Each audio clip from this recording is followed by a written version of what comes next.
तुटलेली love story भाग 6. सासूचा विरोध आणि नात्याची नवी परीक्षा. रात्रीचं वातावरण शांत होतं, पण त्या शांततेमागे एक नवीन वादळ तयार होतं.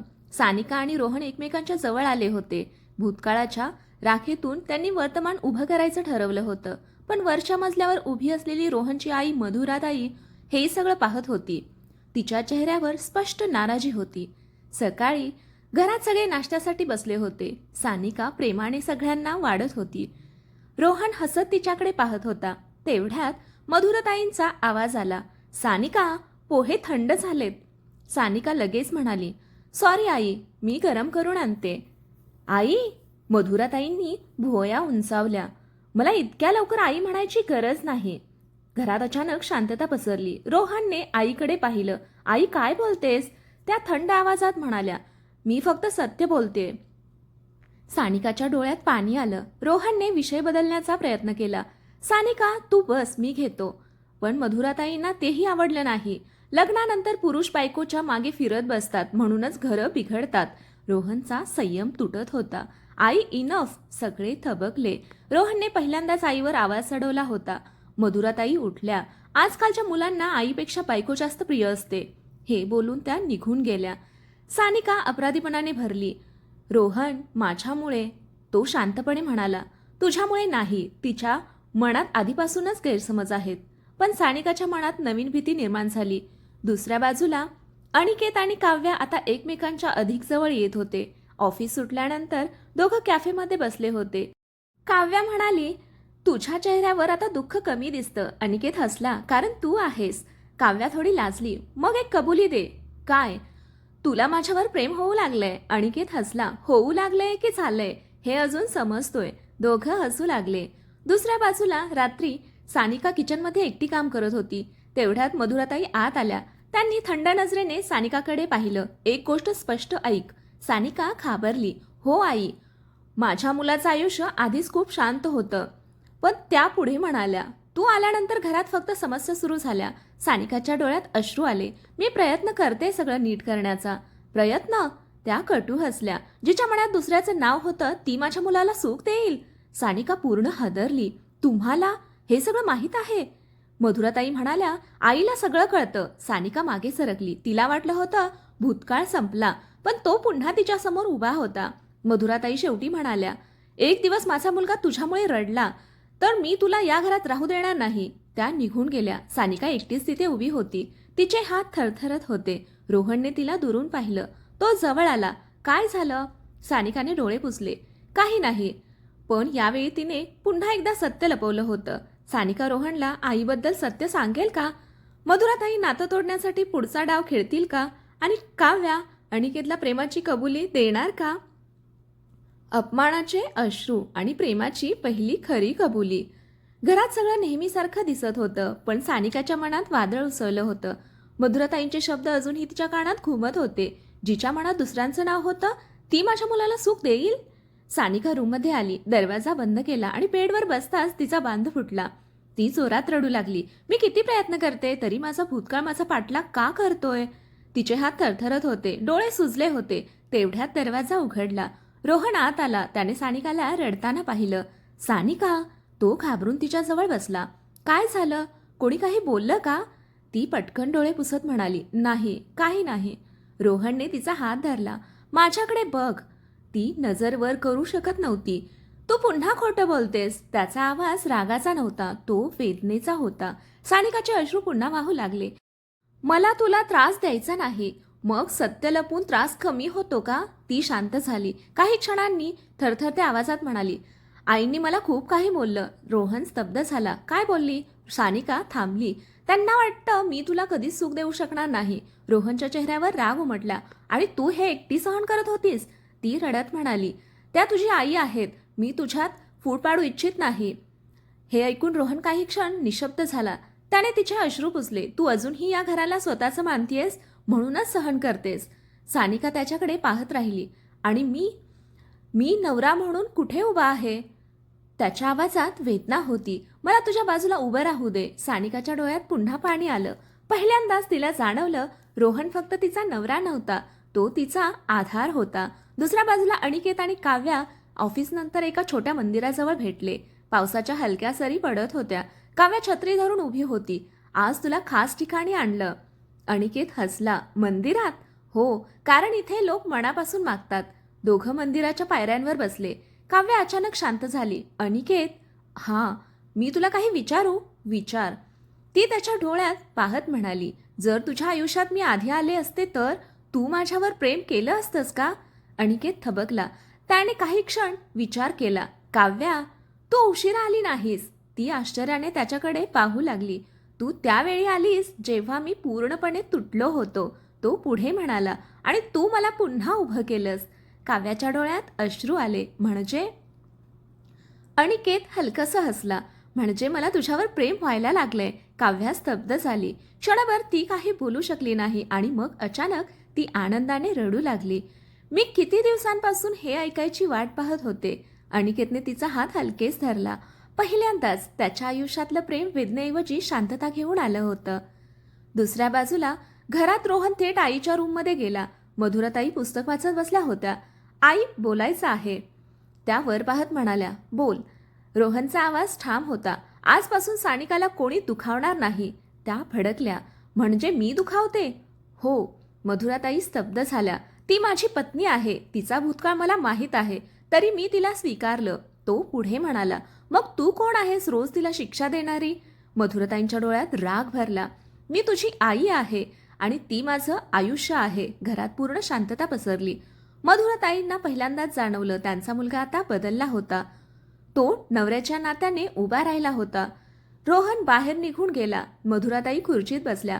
त्यांच्या डोळ्यात राग पण कुठेतरी भीतीही होती. मधुराताई आता सूड घेणार का? सानिका रोहनच्या प्रेमाला मनापासून स्वीकारेल का?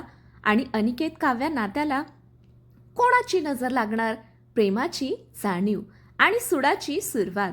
त्या रात्रीनंतर घरातलं वातावरण बदललं होतं.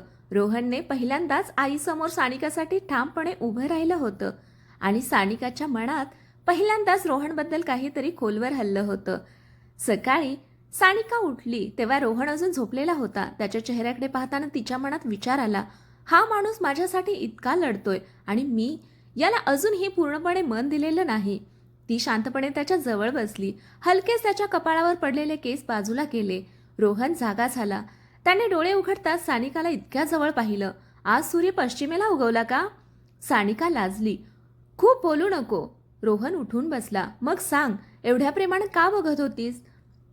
सानिका काही क्षण गप्प राहिली. कारण काल पहिल्यांदा मला सुरक्षित वाटलं. रोहनचा चेहरा गंभीर झाला. मी उशिरा का होईना तुझ्या बाजूला उभा राहिलो. सानिकाच्या डोळ्यात अश्रू आले. नाही, तू सुरुवातीपासूनच माझ्या बाजूला उभा होतास. फक्त मला उशिरा समजलं. हे ऐकताच रोहन निशब्द झाला. तो हळूच म्हणाला, सानिका, पुन्हा सांगशील? ती हलकसं हसली. मला तुझ्यावर प्रेम होऊ लागलंय. क्षणभर वेळ थांबला. रोहनच्या डोळ्यात आनंद भरला. खरंच? सानिका लाजत म्हणाली. हो, पण जास्त हवेत जाऊ नकोस. रोहनने तिला जवळ ओढलं. आजचा दिवस मी कधीच विसरणार नाही. दुसऱ्या बाजूला मधुराताई त्यांच्या रूममध्ये बसल्या होत्या. कालच्या घटनेने त्यांना मोठा धक्का बसला होता. माझाच मुलगा माझ्याशी असा बोलला. त्यांच्या मनात राग जळत होता. ही मुलगी आल्यापासून तो बदललाय. त्यांनी ठरवलं, सानिकाला या घरातून बाहेर काढायचंच. त्यांनी फोन उचलला. हॅलो सीमा? समोरून आवाज आला. हो मधुरा, बोल. तुझी मुलगी प्राची अजून लग्नासाठी तयार आहे ना? सीमा हसली. हो, पण अचानक का? मधुराताईंच्या चेहऱ्यावर कपटी हास्य आलं. कारण माझ्या मुलासाठी योग्य सून अजून आलीच नाही.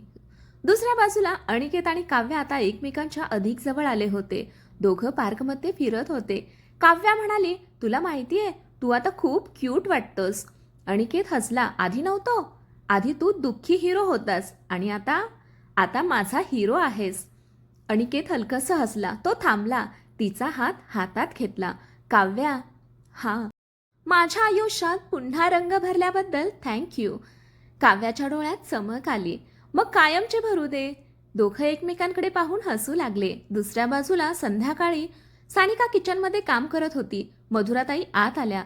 त्यांच्या चेहऱ्यावर कृत्रिम हसू होतं. सानिका? ती घाबरत म्हणाली. हो आई, उद्या घरी पाहुणे येणार आहेत. ठीक आहे, विशेष पाहुणे. सानिका चकित झाली. कोण? मधुराताई जवळ येऊन म्हणाल्या, रोहनसाठी योग्य मुलगी. सानिकाच्या हातातून ग्लास खाली पडला, काच फुटली. तिच्या डोळ्यात धक्का, भीती आणि वेदना भरली. आई, काय बोलताय तुम्ही? त्या थंडपणे म्हणाल्या. मी जे योग्य आहे तेच करते. सानिकाच्या पायाखालची जमीन सरकली. सानिका रोहनला हे सांगेल का? मधुराताई खरंच दुसरं लग्न लावण्याचा प्रयत्न करतील का? आणि रोहन आईसमोर पुन्हा उभा राहील का? नात्याची परीक्षा आणि विश्वासाची तुटणारी काच. किचनमध्ये पडलेल्या काचा अजूनही जमिनीवर तशाच होत्या, जसं सानिकाच्या मनातला विश्वास तुटून पडला होता. मधुरताईंचे शब्द तिच्या कानात घुमत होते. रोहनसाठी योग्य मुलगी उद्या येणार आहे. सानिका स्तब्ध उभी होती. तिच्या डोळ्यात अश्रू, हात थरथरत होते. आई, हे खरं आहे का? मधुराताई शांतपणे म्हणाल्या. मी जे बोलते ते विचार करून बोलते. सानिका मागे सरकली. मग मी इथे काय आहे? त्या थंड आवाजात म्हणाल्या. तू एक जबाबदारी होतीस, आता कदाचित संपलेली जबाबदारी. हे ऐकता सानिकाच्या छातीत कळ उठली. ती धावत रूममध्ये गेली, दरवाजा बंद केला आणि जोरात रडू लागली. मी पुन्हा हरते का? तिच्या मनात अनिकेतचे दिवस, रोहनचा आधार आणि मधुराताईंचा विरोध सगळं फिरत होतं. दुसऱ्या बाजूला रोहन ऑफिसमधून परत आला. घरात शांतता होती, अजीब शांतता. सानिका, तो आवाज देत होता. कोणीच उत्तर दिलं नाही. तो रूममध्ये आला. दरवाजा आतून बंद होता. सानिका, दरवाजा उघड. आतून फक्त रडण्याचा आवाज. रोहन घाबरला. त्याने दरवाजा जोरात उघडला. समोर सानिका रडत बसलेली. काय झालं? ती काहीच बोलत नव्हती. रोहनने तिचा चेहरा वर केला. प्लीज बोल. सानिका थरथरत्या आवाजात म्हणाली. तुझं लग्न ठरवत आहेत. रोहन स्तब्ध झाला. काय? ती रडत म्हणाली. दुसरी मुलगी येणार आहे उद्या. रोहनचा चेहरा बदलला. तो लगेच उठला. हे शक्यच नाही. आई हे करू शकत नाही. सानिका रडत म्हणाली. त्या आधीच निर्णय घेतलाय.